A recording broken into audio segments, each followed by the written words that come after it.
Olá, você está ouvindo Sociedade dos Geógrafos Mortos, um podcast sobre geografia com Roberto Lobato Corrêa.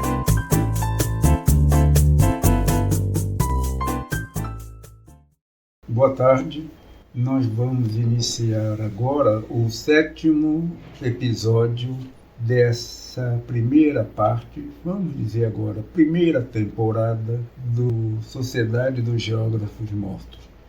Até agora nós vimos 3 temas: diferenciação espacial, com 2 episódios, escala e geografia, com 2 episódios, modelos em geografia, também com 2 episódios.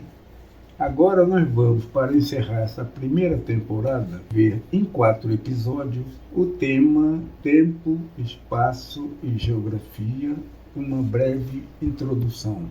Esse 7º episódio está publicado na Revista Brasileira de Geografia 2021 e também na revista argentina Punto Sur número 3.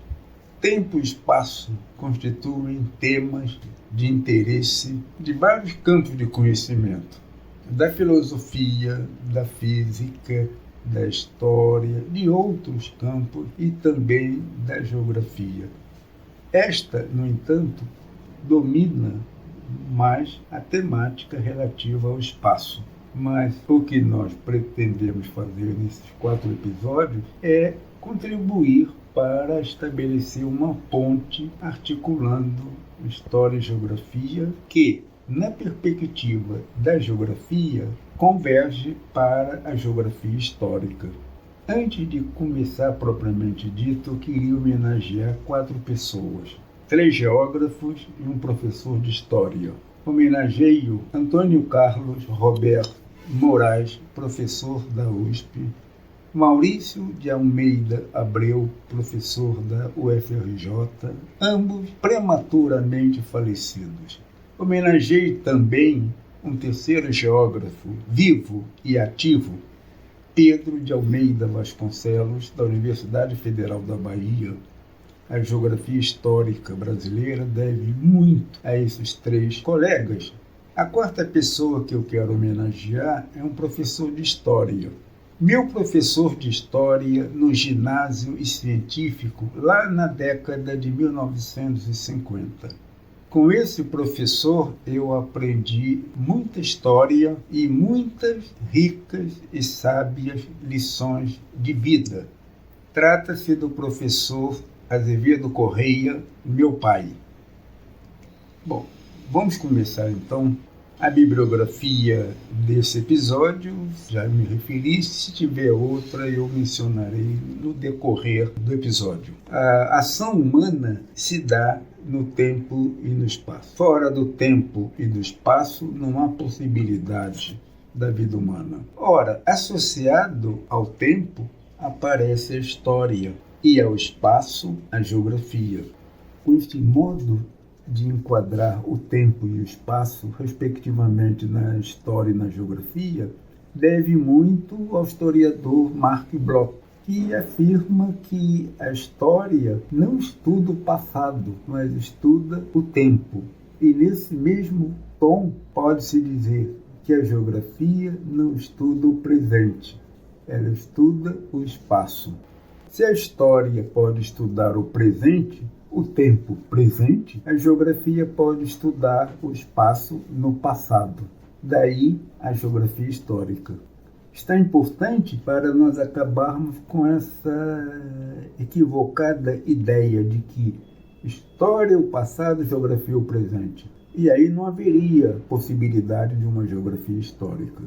Vamos ver então, a partir daí, 2 termos que nascem da ideia de tempo, de um lado, e da ideia de espaço, de outro. Em relação ao tempo, fala-se em temporalidade. Aquilo que é relativo ao tempo, atributo do tempo, e espacialidade, aquilo que é relativo ao espaço, atributos do espaço. Modos como o tempo e o espaço atuam. Isto é muito importante porque é por meio da geografia histórica, na perspectiva do geógrafo, que se dá a conexão entre tempo e espaço. É por meio de uma conexão entre temporalidade e espacialidade, entre tempo e espaço, entre história e geografia. Vamos ver. A temporalidade, ou seja, o tempo, caracteriza-se, entre outros aspectos, por essa tríade. Tempo é movimento, tempo é processo, tempo é produção. Movimento, processo e produção.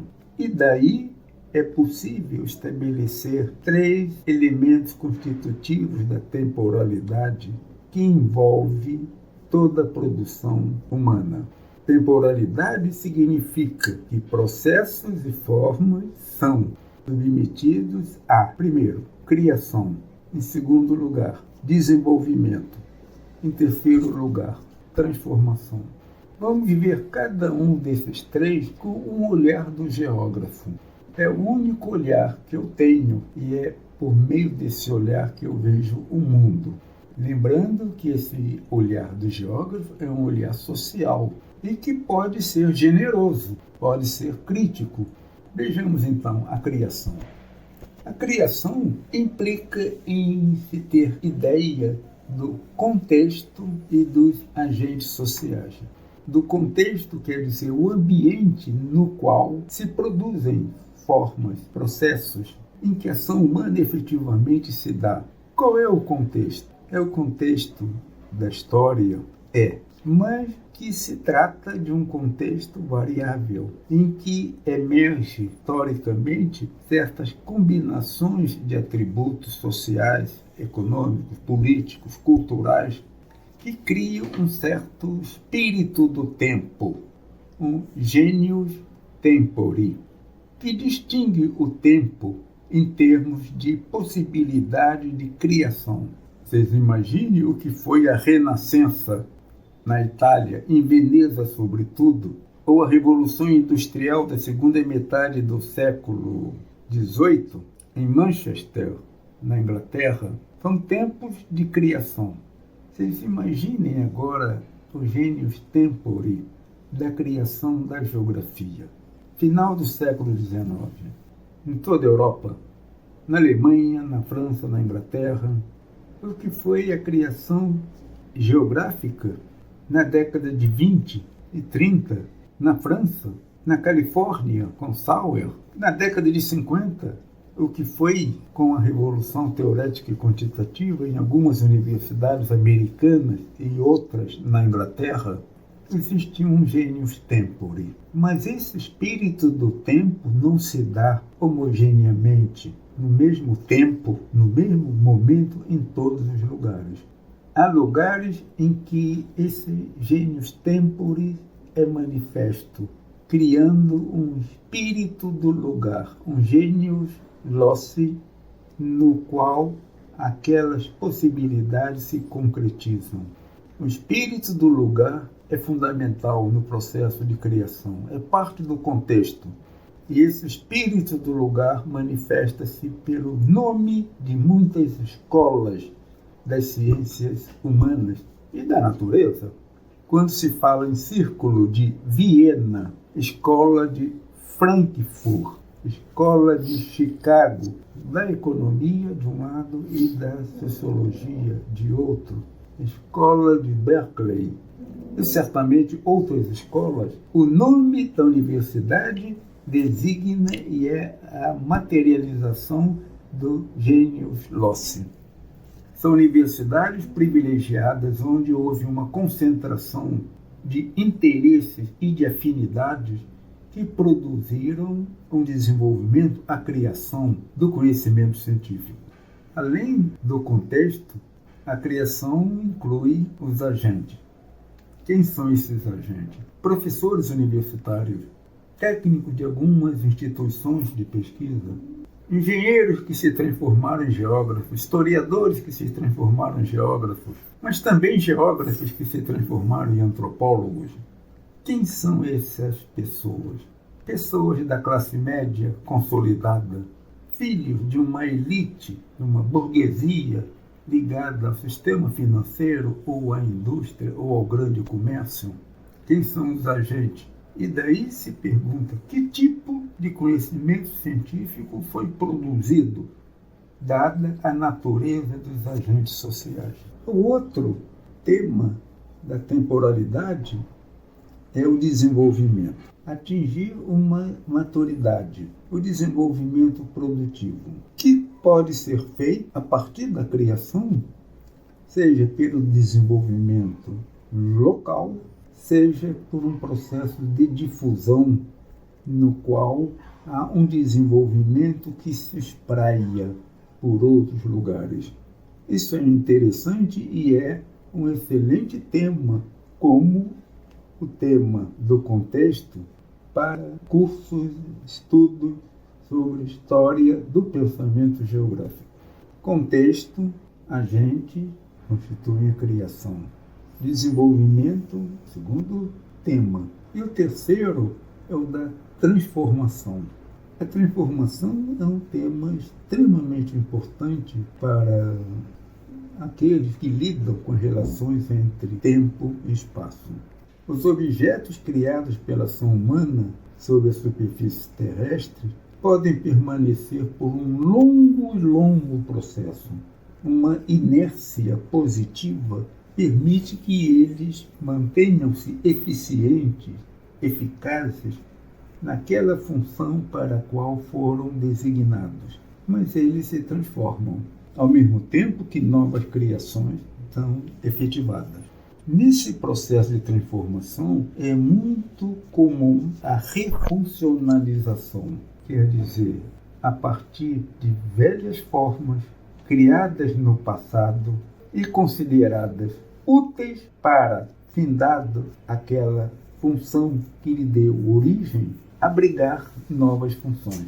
É a refuncionalização, manutenção da forma e a adoção de novas funções. Eu diria que hoje a maior parte, talvez, da organização espacial do mundo moderno, do mundo atual, seja constituída por formas ou dentro de uma inércia ativa, mas, sobretudo, formas refuncionalizadas.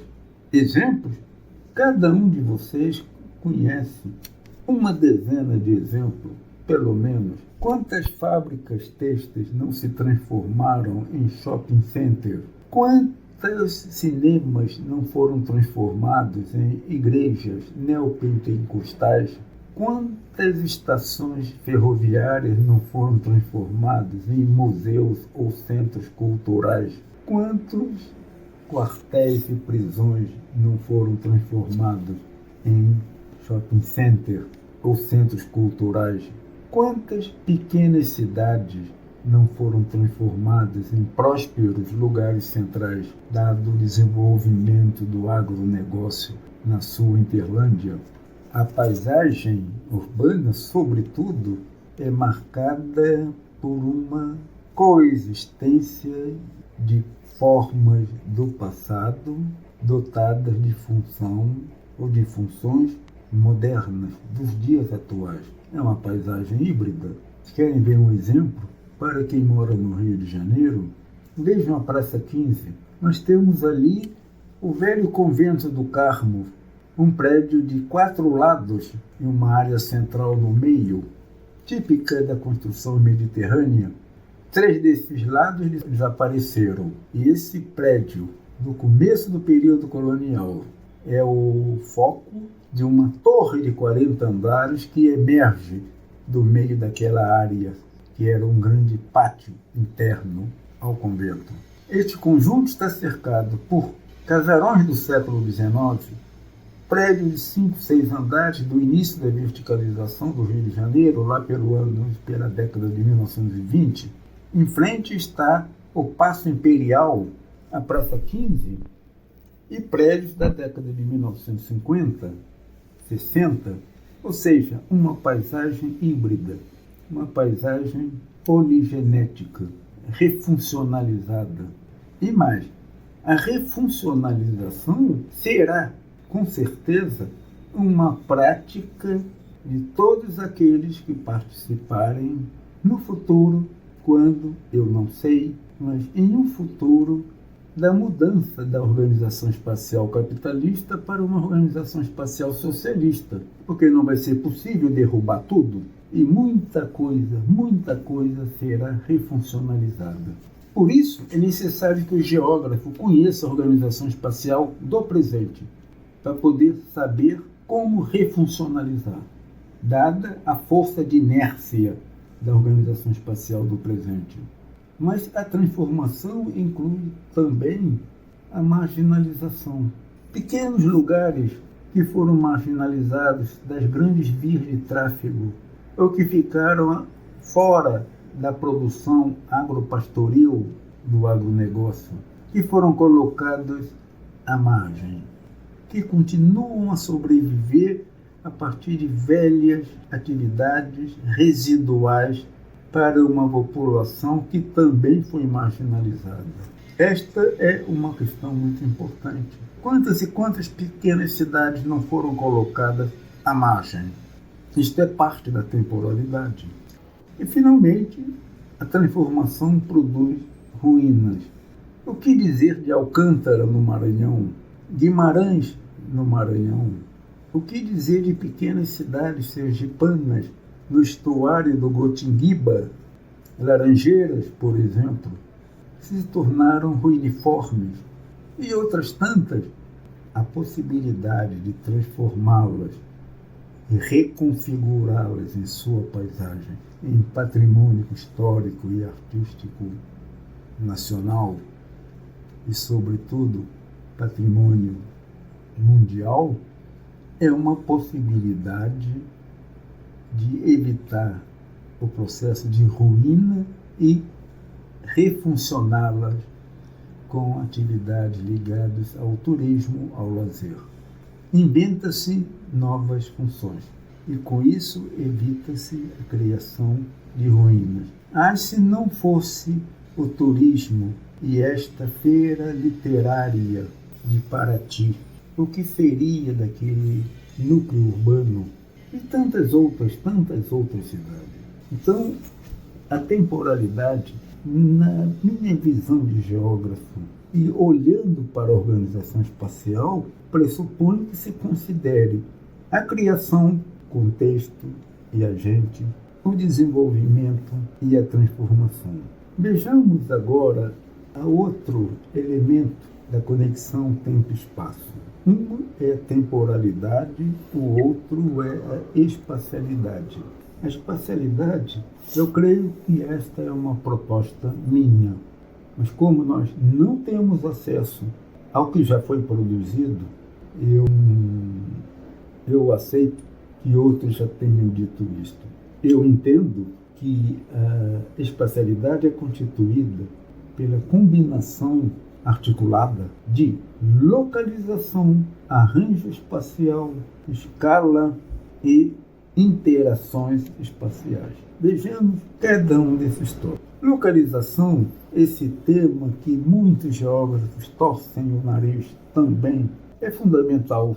Sem localização, nada existe. E esta localização se faz por meio de dois modos, aos quais a geografia estabeleceu dois termos: sítio e posição. O sítio é a localização daquele objeto criado pela ação humana. É o chão, onde está a fábrica, onde está a pequena cidade, onde está aquele campo de soja, ou aquele laranjal, ou aquela favela, ou aquele condomínio. O chão, onde as coisas estão fixas. E isto tanto para o agrário quanto para o urbano. No que diz respeito ao agrário, mais do que no que diz respeito ao urbano, mas claramente para o agrário, a localização, no que diz respeito ao sítio, envolve as primeiras relações sociedade e natureza. É através da localização, muito mais do que os itinerários, mas a localização, penso eu, que se estabelecem as primeiras relações sociedade e natureza. Vocês imaginem uma agricultura localizada num dique aluvial a salvo das cheias, ou uma localização na várzea, periodicamente inundável, nas colinas suaves, ao sopé de uma escarpa de montanha, que existe por toda parte, ou de uma encosta trabalhada, gerando terraços agricultáveis, como no Sudeste Asiático, ou como dos amplos chapadões do Centro-Oeste brasileiro. Isto é localização da agricultura e tem a ver com a natureza, tem a ver com as possibilidades a cada momento do ser humano trabalhar, entre aspas, negociar com a natureza, em seu proveito humano, em detrimento da natureza. Quem sabe também um dia a favor da natureza. Então, localização é fundamental. Vejamos agora o urbano. O urbano, no mar de colinas, numa planície inundável, que tem que ser protegida com diques de proteção, em terrenos drenados de pântanos, mangues, lagunas e lagoas, em aterros a partir de colinas desbastadas, arrasadas. Isto é relação sociedade-natureza e é o sítio, é a localização, no caso da grande cidade, uma localização em múltiplos sítios naturais e socialmente produzidos. Eu diria que tudo isso que eu estou falando é parte da geografia tradicional. Não tem nenhuma novidade. É tradicional e bom. Mas a localização pressupõe também posição, esse outro conceito da geografia, que é uma localização relativa a outros lugares, a outros objetos criados pela ação humana, ou objetos da própria natureza. Uma cidade na saída de uma garganta na montanha, uma cidade de fundo de estuário, uma cidade na confluência de um rio pequeno num rio maior, uma cidade no contato entre áreas de biomas diferentes, uma cidade no entroncamento rodoviário, ferroviário, expressões como boca da mata, boquinha, deriva daí, e daí Buquim, em Sergipe, Santa Maria da Boca do Monte. Ela está situada no final de uma garganta ampla que permite a ligação entre a Campanha Gaúcha, o Vale do Jacuí e o Planalto Gaúcho. Mas também localização relativa, posição, diante das redes modernas, das redes calcadas na informática, de pontos que produzem informações, os grandes centros de difusão de ideias, de valores e de capital, ou da inscrição de uma pequena cidade que tem uma pequena filial de uma rede global de uma grande empresa industrial. E eu chamo a atenção que tudo isso está mudando a partir da inscrição massiva da economia chinesa na economia global, alterando a globalização. Não como queria o Milton Santos, por uma globalização generosa, mas por uma outra globalização comandada por Beijing. Não menosprezem a localização. Quando cada um de nós se casa e quer procurar uma casa para morar, olha o bairro, olha a rua, olha a vizinhança, preconceituadamente ou não, mas nós fazemos isso. Eu vou trocar a ordem. A escala também é outro elemento da espacialidade. Eu já falei isso no episódio 3, a escala dimensional e a escala espacial. Objetos grandes, economicamente ou simbolicamente, fazem parte da espacialidade. Do mesmo modo, a escala de atuação global, nacional, regional, local, fazem parte. E aí é bom introduzir aquilo que ficou meio esquecido da obra do Milton Santos, que são os dois circuitos da economia. Essa escala varia, segundo se tratar do circuito inferior ou do circuito superior. Sugiro que vejam o pouco lido, ao que parece, livro do Milton Santos, O Espaço Dividido, que apareceu primeiro na França e na Inglaterra em 1975. Só em 78, se eu não me engano, apareceu em português. Ali tem um problema de escala, assim. O arranjo espacial. O arranjo espacial é a combinação e a formação de um padrão locacional.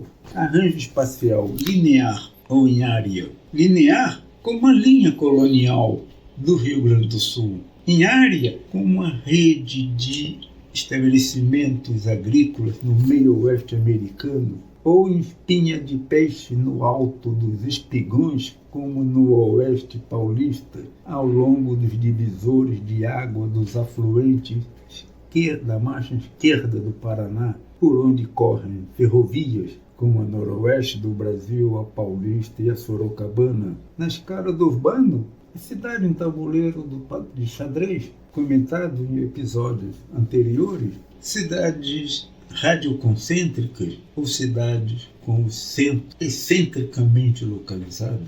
O arranjo espacial, que é os padrões que conformam as localizações, são de fundamental importância, porque é eles que definem a paisagem urbana, ou melhor, contribuem para definir a paisagem urbana, e são objetos de planejamento numa escala maior. Eu tenho a impressão que nós, geógrafos brasileiros, deixamos de lado a ideia do arranjo espacial. E, finalmente, o último elemento que compõe a espacialidade são as interações espaciais. As interações espaciais têm a função de articular as localizações. Jornada para o trabalho, isto é, jornada cotidiana, casa, trabalho, casa, é parte fundamental dessas interações espaciais. Nessas interações espaciais, é necessário que se considere os participantes, as classes subalternas, aqueles para quem há um tempo imposto de 4, 5 horas por dia em penosas jornadas para o trabalho. E há aqueles marcados pela imobilidade, não têm condições de circular pela cidade, mas também não é para mostrar as contradições e as tensões existentes na grande cidade capitalista, essa jornada para o trabalho envolvendo pessoas da classe média alta, engenheiros, administradores de empresas, executivos, que, no caso do Rio de Janeiro, muitos moram na Barra da Tijuca e todo dia pela manhã, confortavelmente, em ônibus com ar-condicionado, se deslocam da Barra da Tijuca para o centro da cidade. Eles vão sentados no ar-condicionado, não conversam muito entre si, porque cada um está com seu celular fazendo conexões ou com o lugar de trabalho, ou com uma subsidiária, ou com uma filial, comunicando-se com São Paulo, Belo Horizonte, Porto Alegre, Curitiba, Salvador, Fortaleza, Campinas, Londres, Tóquio, Nova York, Chicago, São Francisco, portanto, comunicando-se on time, mas andando a 20 km por hora, num tráfego horroroso, engarrafado, mostrando como, no mesmo momento, se tem comunicação imediata, instantânea, a longa distância, com qualquer lugar do mundo, mas você anda a 20 km por hora. Ao mesmo tempo que na encosta da Serra do Mar, íngreme, descem em lombo de burro cachos e cachos de banana para atingir os mercados na Baixada Fluminense e na região metropolitana do Rio de Janeiro. Quem são os participantes? Quais são os meios utilizados nessas interações espaciais? Qual é o tempo gasto? Quais são os itinerários dessas interações espaciais? Qual é a intensidade deles? Qual é a frequência deles? São temas que procuram dar conta da espacialidade. Localização, escala, arranjo espacial, interações espaciais constituem os ingredientes da espacialidade, que, ao lado da criação, desenvolvimento e transformação, constituem os ingredientes da temporalidade. Ambos, temporalidade e espacialidade, estão articulados. Eles podem ser vistos, o conjunto, temporalidade, traço, espacialidade, como uma unidade articulada, que permite que haja uma separação, uma relativa autonomia de um e de outro. Integração e relativa autonomia. Isto que eu estou comentando hoje, e que me foi muito trabalhoso, é uma primeira contribuição, um esforço meu de quem começa a se interessar pelas relações espaço e tempo bem tardiamente, mas que fascina, porque fora do tempo e do espaço não há possibilidade de se fazer geografia. Muito obrigado pela atenção, até o próximo episódio.